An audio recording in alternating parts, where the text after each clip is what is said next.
বন্ধুরা, আজকে আমরা বিরিয়ানি করব। মানে আজকে আমরা যে 6 বন্ধু এখানে থাকি, আমরা ব্যবসা করি, হাঁড়ি কুড়ির ব্যবসা করি। তাই আজকে আমরা সকলে মিলে বিরিয়ানি করব, এরকম একটা টার্গেট নিয়েছিলাম। তো আমরা বিরিয়ানি করার জন্য আমরা সমস্ত জিনিস আমরা গুছিয়ে ফেলেছি। এই দেখো বন্ধু, প্রথমে আলুটা আমি ভেজে নিয়েছি, সুন্দর করে আলুটা ভেজে নিয়েছি।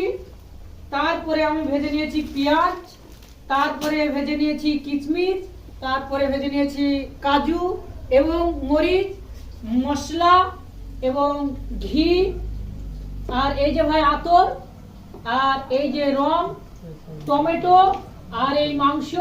সমস্ত এই মাংসটা আমরা রান্না করব। পেঁয়াজটা এখানে দিয়ে দিয়েছি, এই দেখেন ভাই পেঁয়াজটা হচ্ছে। আমরা এবার মাংসটা ঢেলে দিব। আর সুন্দর যে আমরা বিরিয়ানিটা বানাবো, এরপরে চালও আমরা ভিজে দিয়েছি। এই ভিজানির পরে আমরা চাউলটা করব। তাই বন্ধুরা তোমরা দেখতে থাকো, আমরা বিরিয়ানিটা বানাচ্ছি। আর এই যে আলুটা যে ভেজেছি, একটা আমি এক টুকরো নিয়েছি, তাই খেয়ে। হ্যালো বন্ধুরা, আজকে আমরা বিরিয়ানি করব।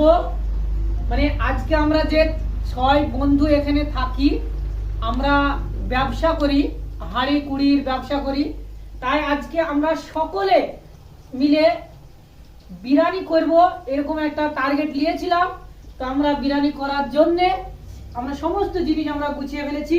এই দেখো বন্ধু, প্রথমে আলুটা আমি ভেজে নিয়েছি, সুন্দর করে আলুটা ভেজে নিয়েছি। তারপরে আমি ভেজে নিয়েছি পেঁয়াজ, তারপরে ভেজে নিয়েছি কিশমিশ, তারপরে ভেজে নিয়েছি কাজু এবং মরিচ, মশলা এবং ঘি, আর এই যে ভাই আতর, আর এই যে রম, টমেটো, আর এই মাংস। সমস্ত এই মাংসটা আমরা রান্না করব। পেঁয়াজটা এখানে দিয়ে দিয়েছি, এই দেখেন ভাই পেঁয়াজটা হচ্ছে। আমরা এবার মাংসটা ঢেলে দিব। আর সুন্দর যে আমরা বিরিয়ানিটা বানাবো, এরপরে চালও আমরা ভিজে দিয়েছি। এই ভিজানির পরে আমরা চাউলটা করব। তাই বন্ধুরা তোমরা দেখতে থাকো, আমরা বিরিয়ানিটা বানাচ্ছি। আর এই যে আলুটা যে ভেজেছি, একটা আমি এক টুকরো নিয়েছি, তাই খেয়ে।